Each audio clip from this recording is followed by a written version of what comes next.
بسم الله الرحمن الرحيم الله لا إله إلا هو الحي القيوم لا تأخذه سنة ولا نوم له ما في السماوات وما في الأرض من ذا الذي يشفع عنده إلا بإذنه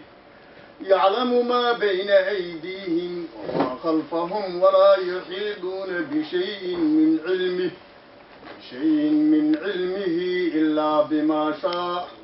إلا بما شاء وسع كرسيه السماوات والأرض ولا يؤوده حفظهما وهو العلي العظيم. هدفيدا halbowlaha u ah ururkan ama xisbigan waamo ayaan rabay inaan wax ka qeexo. hadafka ugu horeeya ayaa waxa ah islaamnimo, Soomaalinimo, qarannimo, midnimo iyo wadaninimo.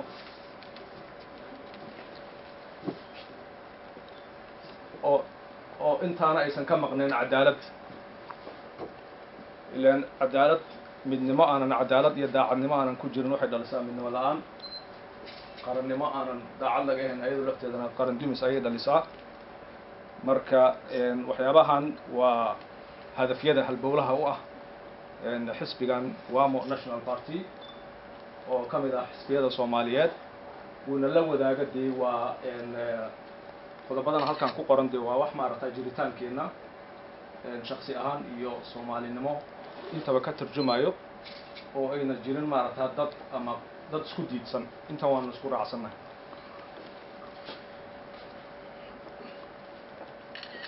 waxaan waxay rabay inaan ka iraahdo waqtigii hore oo amaan daro iyo is-aamin la'aan oo colaad dhalisay jabhadin iyo dagaalo sokeeyo bilowday burbur iyo qarankii iyo dawladdii qarankii oo naga dumay.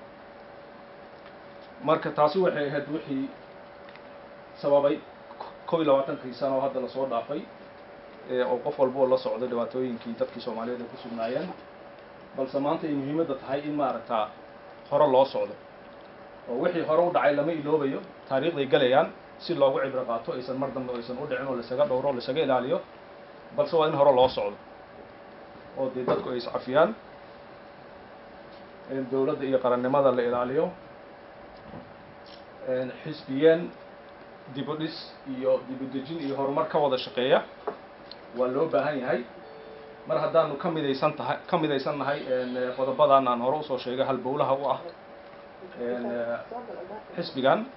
iyo weliba Soomaaliya oo dhan aanu la wadaagno fikirka waa lagu kala duwanaan karaa sideen maaragtaa dii aanu dalku u horumarinaa. dadka qaar baa la iman kara qorshe 3 sano ama 5 sano, dadka qaar kale la iman kara 10 sano, dadka qaar baa la iman kara 20 sano. marka waxa lagu kala duwan yahay waa horumarka iyo qof walbaba contribution uu wax ku kordhin karo ilaa dalka maanta wuxuu u baahan yahay dib u dhis iyo dib u dejin iyo horumarin. marka loolanka iyo tartanka inay halka noqdaan xisbiyo fikir ahaan ku kala duwan horumarka sidee maaragtaa degdeg aanu dalku u horumarin karno balse mar walba la ilaaliyo waxyaabaha Soomaaliya haddii aanu nahay asaaska inoo ah. marka insha Allah 20 sano iyo 22 sano burbur ah ayaanu soo dhaafnay. waxaan rajaynaynaa haddii Ilaahay yiraahdo 20 sano soo socda markaan 20 sano yiraahdo waxa loo malayn karaa inay ka badato haddii dadaalku iyo juhdiga aan isu geyno waxa laga yaabaa ka yar in dee dalkeennii sidii uu ahaa 20 sano ka hor iyo si ka fiicanba in aanu insha allah gaarsiin karno haddii ilaahay yaraado intaasaan anigu kusoo koobayaa maadaama uu waqtigii nagu yar yahay marka dhammaantiin waa mahadsantihiin haddana waxaa wixii aanu kusoo dhaweynaynaa mudane ربع أحمد وعيس. السلام عليكم ورحمة الله وبركاته. aad iyo aad baad u mahadsantihiin dadkiina ka soo qayb galay xafladatan lagu taageerayo xisbiga cusub Wama National Party. waxaan leenahay qabanqabiyaasha xisbigaas iyo dadka soo abaabulayba himiladeenna waxaan rajaynaynaa inay idin hirgasho waana loo baahnaa waana idin hambalyeynaa runtii Soomaaliya xisbiyo badan ma wax ka soo dhisnay oo hab qabiil iyo hayb sumada kala duwan leh iyo shahaadayn wax badan ma oranayno waxaan ka nahay dad aan dambi ku lahayn ama aan ka qayb qaadan waxyaabihii Soomaaliya ka jiray intaana hadda halka fadhida iyo in kale inaga maqanuba marka waxaan leenahay waa loo baahnaa in la dhiso xisbi waan u hambalyeynaa waxaan rajaynaynaa xisbigaas inuu la jaan qaado system casriga iyo waqtiga ugu jira maanta oo Soomaaliya ay ka guurayso qaabkii burburkii faraha badnaa iyo dagaaladii sokeeyay iyo jagaadayntii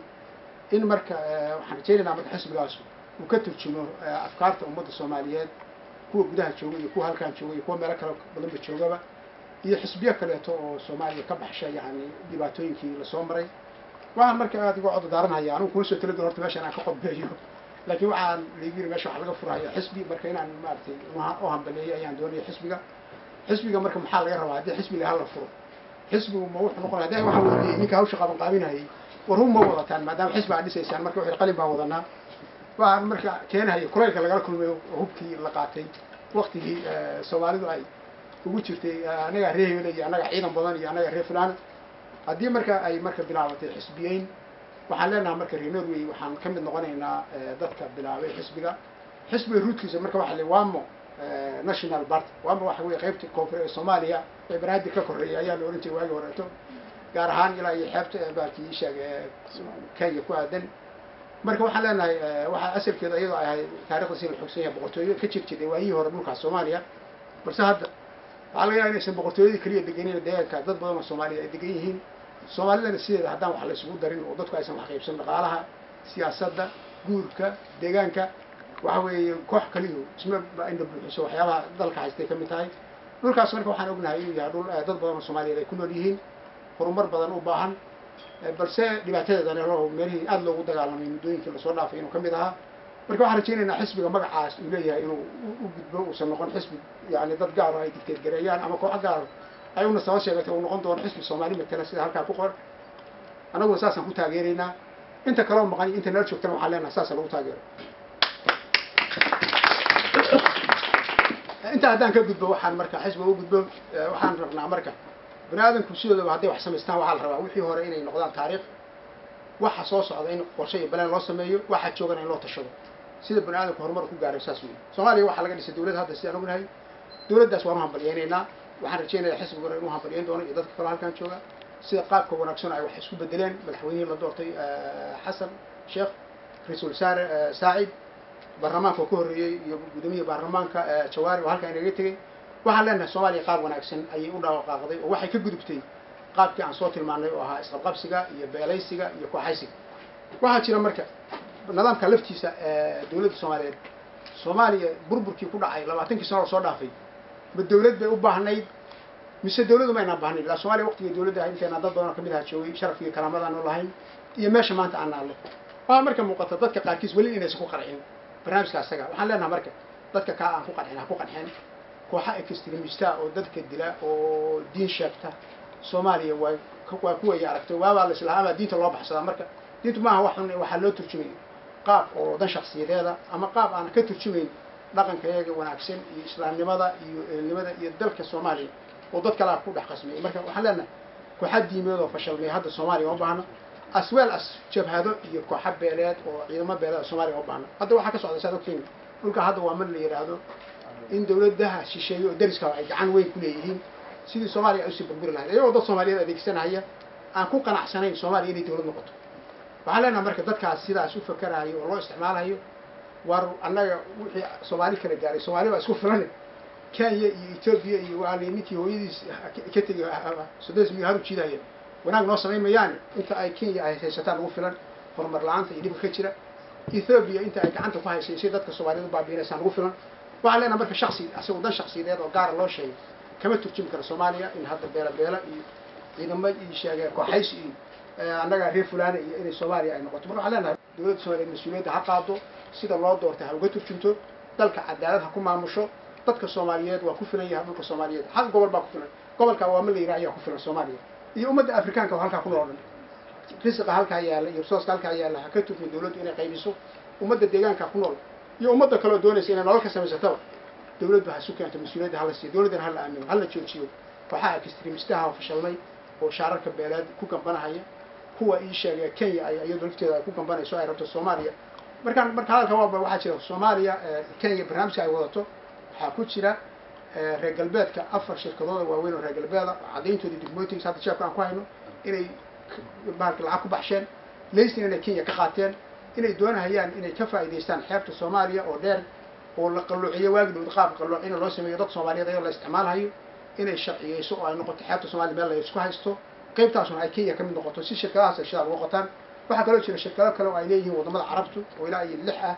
iyo afar shirkadood kale oo yar oo Talyaani in ayaguna ay concession ka qaateen ama ay ka qaateen laysin Kenya oo ay doonayaan inay ka faa'iideystaan dhulka Soomaaliya ayagoo dawladda Soomaaliyeed iyo shacabka Soomaaliyeed midna laga tashan taas marka keenaysa yani juhdiga badan oo Kenya bixinayso shakhsiyaadka Kenya marka ay dabada ka riixayso waxa leena ku qanca Soomaaliya dawlad baa laga dhisay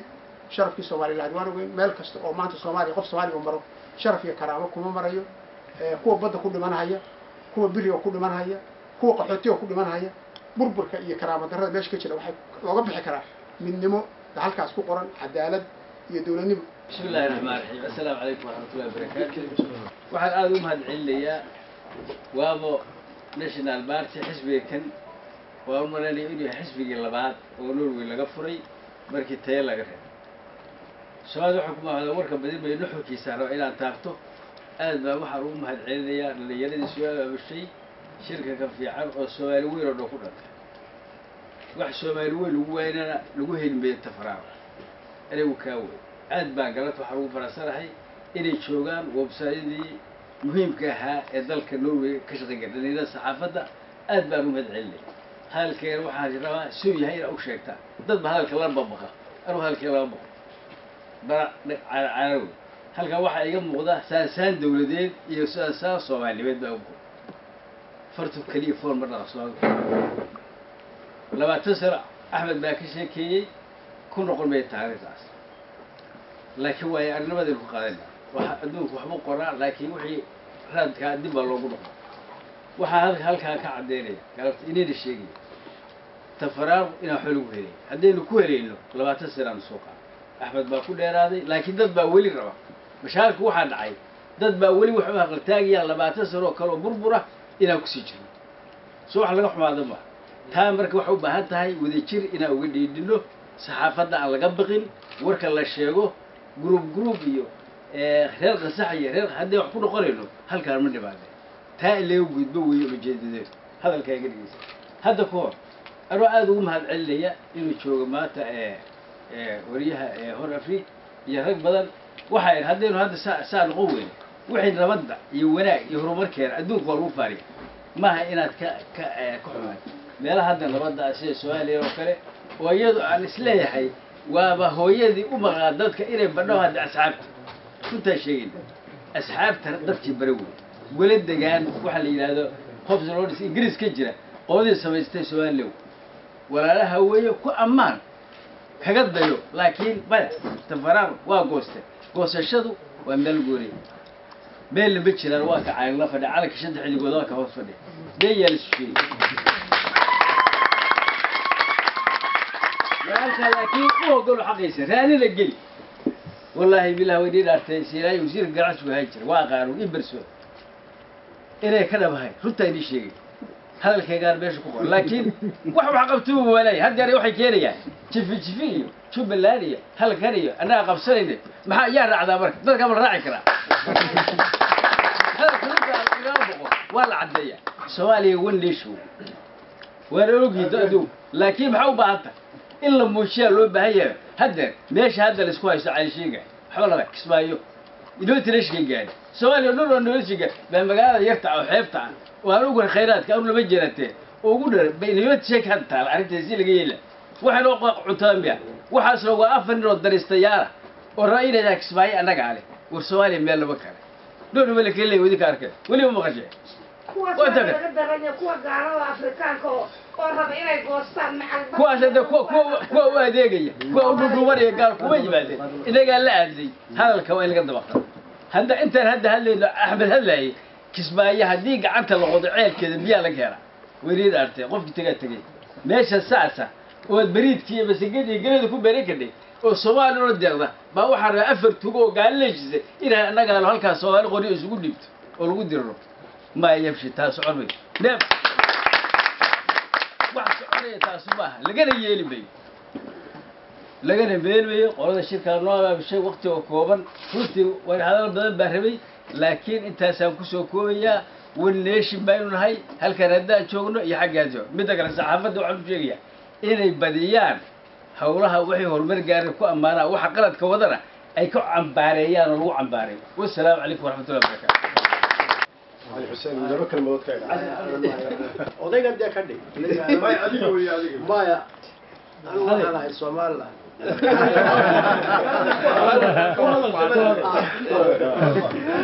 Kismaayo waa naqanaa anigu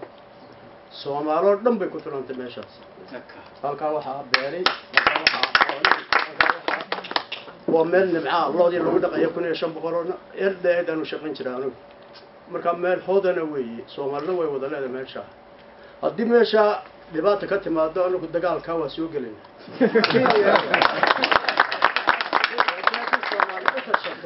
way dawladda hoos timaado waxba ka bali laakiin haddii wax kale yimaadaan waanu ku jiraa dagaalka waa salaamada loodayaa حنبلي حزب الأفري وامو مركا حاليها حنبليان ليها وحنا فيها إن الأفرا صوماليا مركا حزبها إن شاء الله كيلو ولستو الله كبيرو ندك الوحويان كلش وحليا حزبي وكل يسعون عيد مالك وحنفيها إن كلش ونقول أنا حزبي أصورنا أسكت درسنا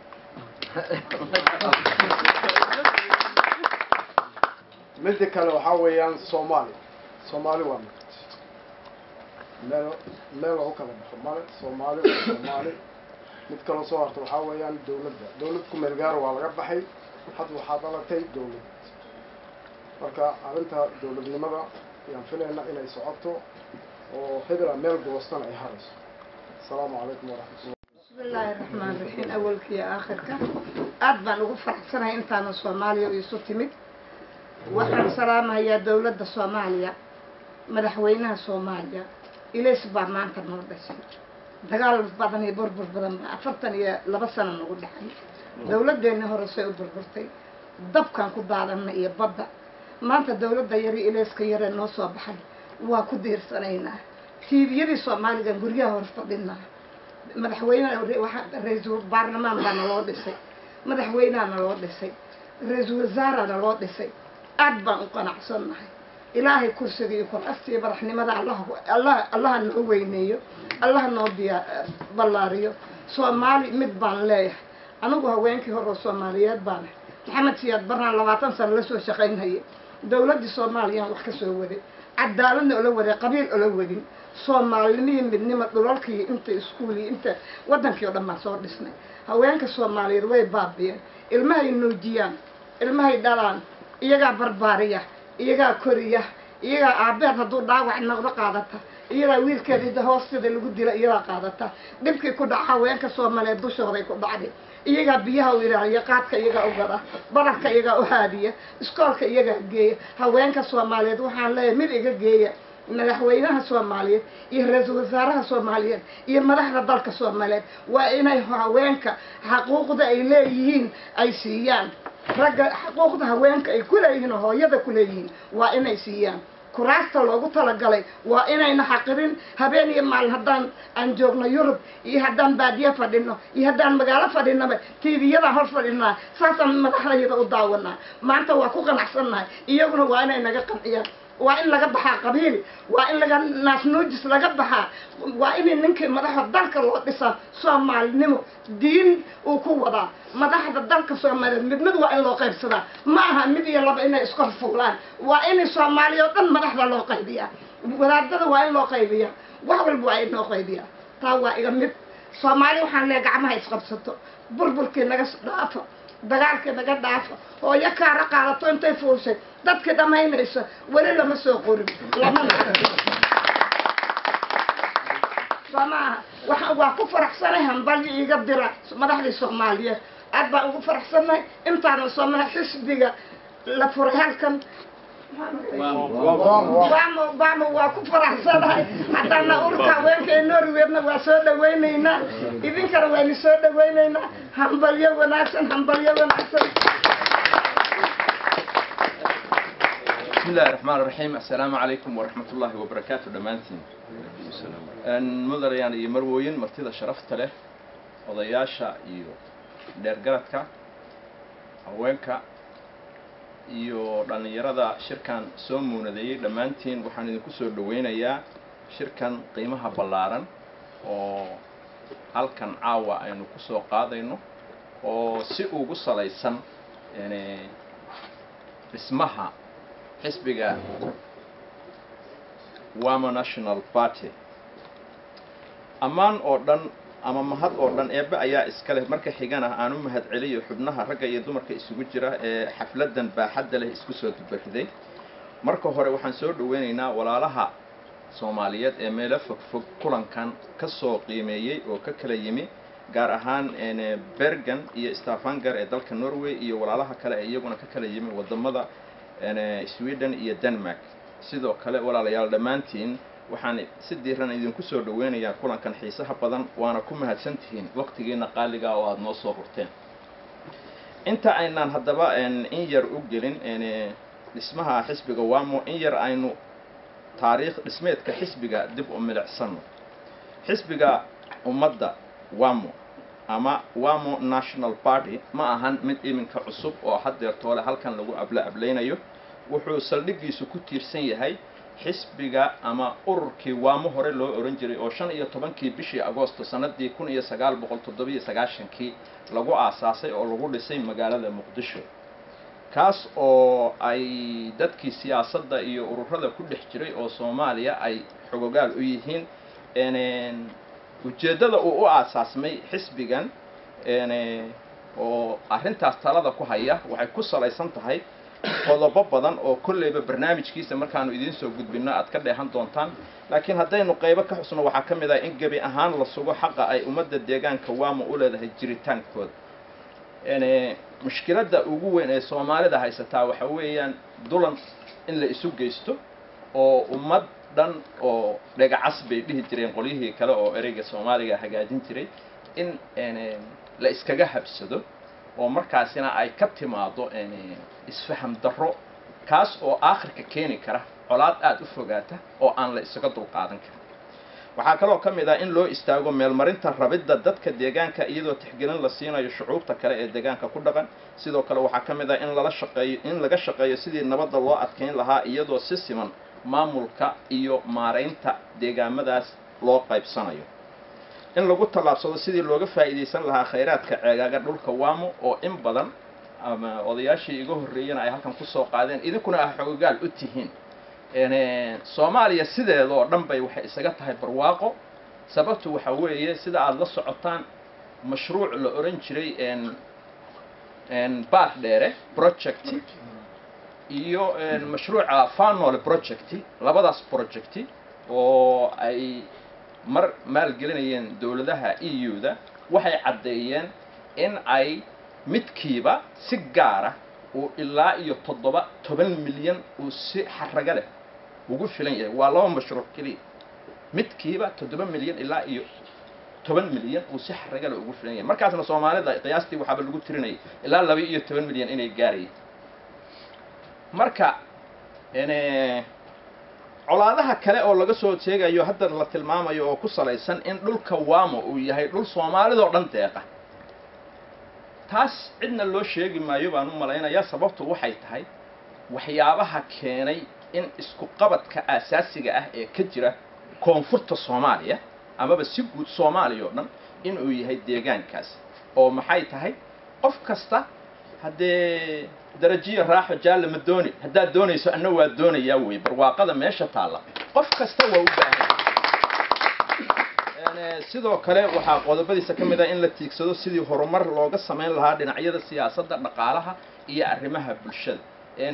waxaad ogtihiin deegaamadaas waamo ka sokow colaadaha iyo isjiidjiidadka muddaba ka socday waxay keentay in ay noloshii asaasiga ahayd ee dadka ay meesha ka baxdo waxa weeye waxyaabahan hooyooyinku ay ka cabanayaan oo unugii iyo aasaaskii bulshada ah kama jiraan MCH ay ku umusho ama cirbadda ay ka qaadato ma kama jiraan sababtu waxa weeye wax ka weyn baaba saarano waa la is-eryoonayaayo habda xagga iyo xagga ayaa loo sii maray xisbiga waamo markaan idin soo koobo wuxuu leeyahay golo dhexe oo ka kooban ilaa iyo 50 xubnood wuxuu kaloo leeyahay guddi fulineed oo iyagu ka kooban 12 xisbigu wuxuu leeyahay barnaamij iyo xeer hoosaad ay ku dhan yihiin aragtida dadkiisu ay qabaan dokumentiga xisbigana insha Allahu al-Karim waqti dhow ayaanu rajaynaynaa in aanu idin soo wada gudbino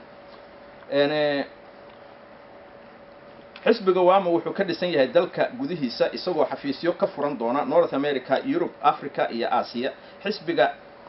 waamo National Party oo ka mid noqonaya haddaanuba ugu horeyn axsaabta siyaasadeed ee Soomaaliya ka howlgeli doona wuxuu il gaar ah ku eegi doona hagardaamooyinka iyo dulmiga laga geysto deegaamada ay ka mid yihiin waamo jubbada hoose jubbada dhexe iyo shabeellaha hoose waynu wada ogsoonnahay dhibab aad u ba'an oo muddo dheer soo jiitamaya ayaa deegaamadaas ka jira waxaana deegaamadaas gacanta ku dhigay niman deegaanka lagu soo dhaweeyay ilaa iyo kuwa kale oo iskaashanaya kuwaas oo markaasi dhibaato badan u geystay dadka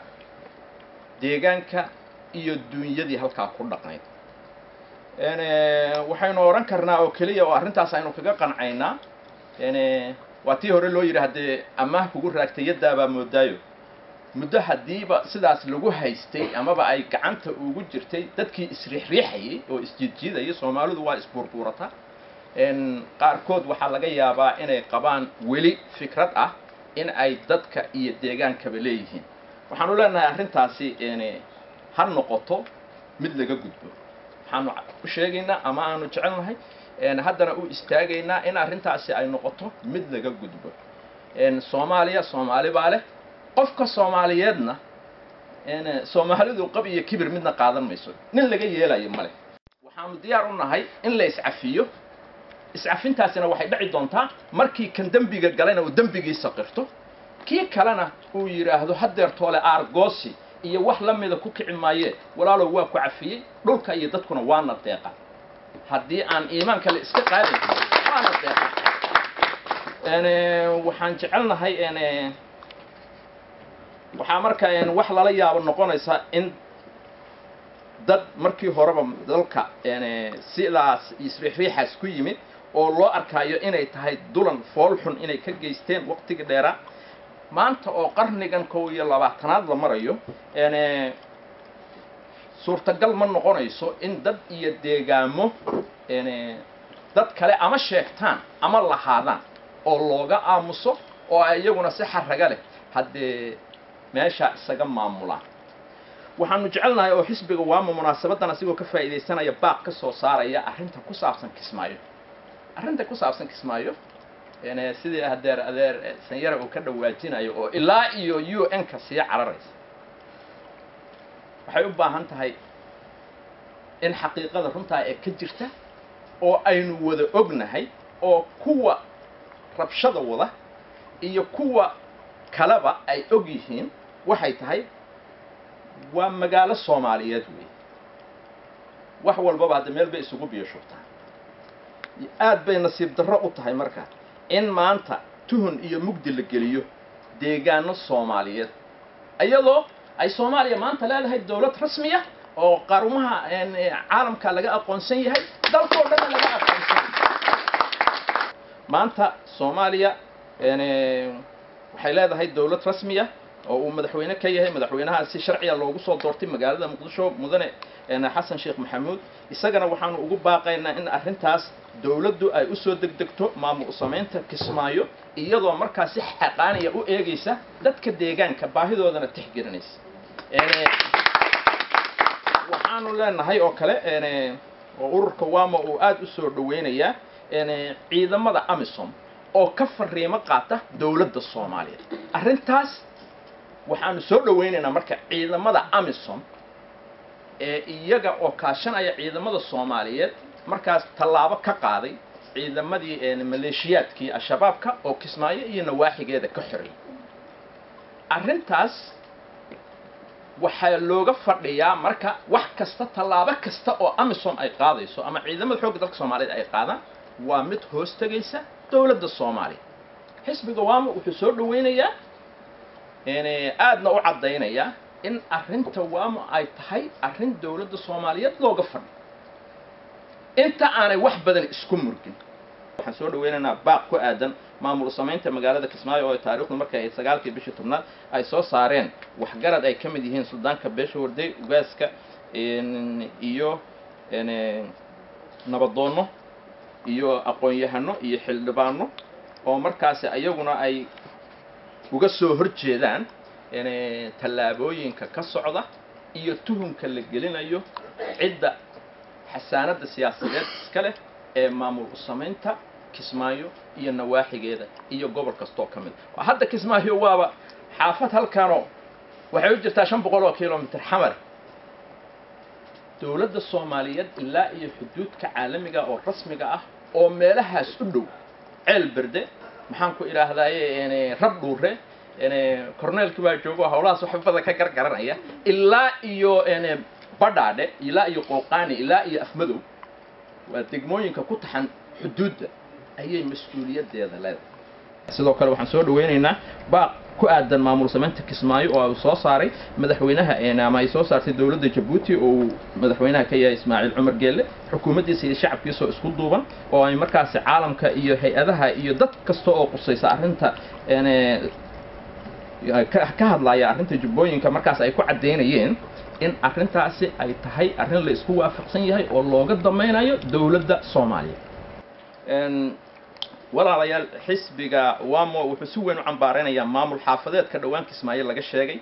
iyo cidda fikirkaas qaldan taageerta kaas oo aan u aragno mid wadciga maanta aan la shaqayn karin toobta waayo wax laga wada hadli karaaba jira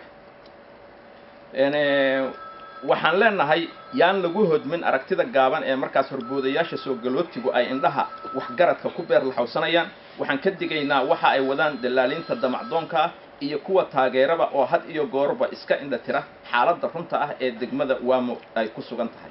xisbiga waamo wuxuu ka digayaa in mar kale colaado iyo cilqab horay u jiray la soo nooleeyo